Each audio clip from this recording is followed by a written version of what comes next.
You are thinking of buying a pair of binoculars. So, do you go for absolutely top of the range Zeiss, Swarovski, Leica at more than £2,000? Do you go for mid-range Kite Minox at more than £1,000? Do you go for a second-hand version? This is a Zeiss Victory HT. This is Swarovski EL.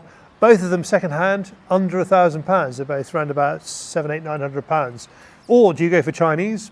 Because they might be just as good, and some of them are less than £100. And then one more thing to think about is, well, if you're going to use them for something like deer stalking, do you need an expensive pair of binoculars these days when you're probably picking up most of your deer on thermal? So the combination of thermal cheap pair of binoculars is becoming a thing now. At that slightly cheaper end, we have these from iSki. This is the iSki Skytrek HD. That's around about £100 to £200. And this is the iSki Hyperion range, and this is £200 plus. So the choice is iSki Hyperion, £250, Zeiss SF Victory, £2,500, or something in between. Well, let's check the optical quality.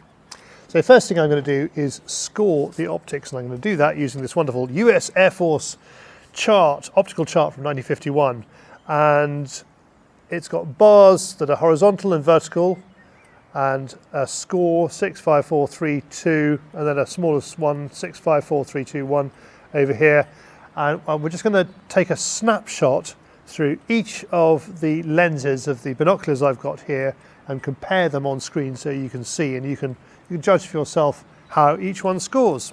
Now this is me walking across the field to about 100 yards away and setting up my optical chart. And while I do that, I just want to talk about the numbers. Now, if you know what size magnification and objective lens you want, please skip forward to the end of this section. If you don't, well, in this country, you're looking at an 8 times or 10 times magnification. That's about normal for the UK. 6 times is a little pair of binoculars you put in the front pocket of your car. 12 times or more, you're probably in the mountain rescue area. And how about objective lens? The objective lens is the business end of the binoculars, the front end, and you get the size in millimeters. So just to cut back to me, this pair of Zeiss binoculars are 10 by 54, so that's a 54 millimeter objective lens, and they magnify 10 times. This pair of Swarovski ELs are 10 by 42, so that is a 10 times magnification and a 42 millimeter objective lens. As you can see, it's a little bit smaller than the Zeiss, which means it has less light gathering ability. And then the other thing that these wonderful top brands, the Swarovskis and the Zeisses and the Leicas have, which the others don't, is multi-coatings on the lenses. You can just about see it, and that gives you much clearer image in your eyepiece. iSki kindly sent me an attachment so I can fit my phone to the binos and take a picture, and these are the results. Both the Zeiss and the Swarovski are showing some fogging, the Zeiss more than the Swarovski. The Swarovski shows up contrasts better than the Zeiss, but that results in loss of definition on the optical target, so I can't give the Swarovski a score for that. Blow up the pictures and we can score them. Swarovski 0 points, though you can see that if it weren't for the contrast it might score 1. Zeiss scores 2 points. Can you see the slight orangey change in colour around the target image?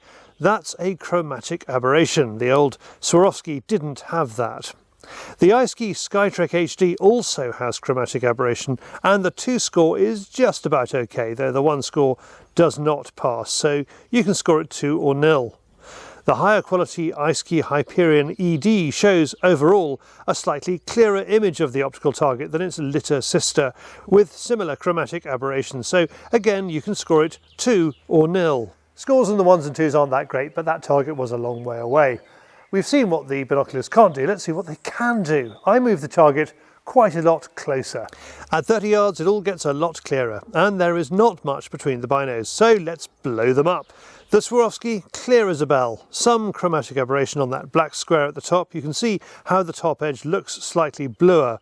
On the mini scale, on the left of the middle, it scores 2 or possibly 3. The 10-year-old Zeiss has some fogging, perhaps representing its hard life as my go-to binos, but better general clarity than the Swarovskis, scoring 4.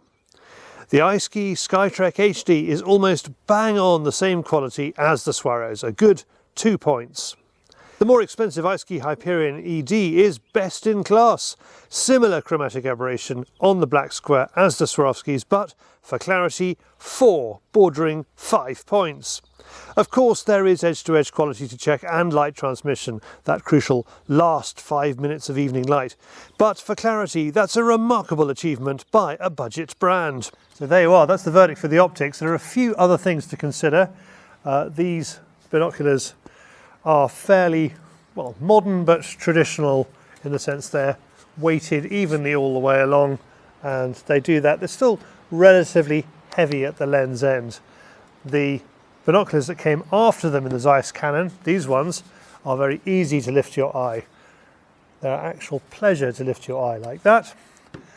These ones, well, they're slightly lighter anyway, and I would say they're still relatively heavy on the lens end, but I mean, well, it depends on you whether you think that's an issue. And then, of course, the really big one is how long will they last? Chinese, not a great reputation. iSki, however, want to launch as a brand, so maybe they're going to work a bit harder. You can say about these are 10 years old, these Victory HT binoculars. These Swarovski ELs are 30 years old. And okay, stuff happens with them, like that comes off from time to time, but you know, I learned not to do that, so I can live with that. £800 to £900, £850 to £950, £230, £135. They're all nitrogen filled, they're all waterproof, they all look solid. These ones will come with a warranty because they're sold to you new. These ones obviously don't, but they've been around the block and they're still going strong. As they say in the cinema, you pays your money and you takes your chalk ice.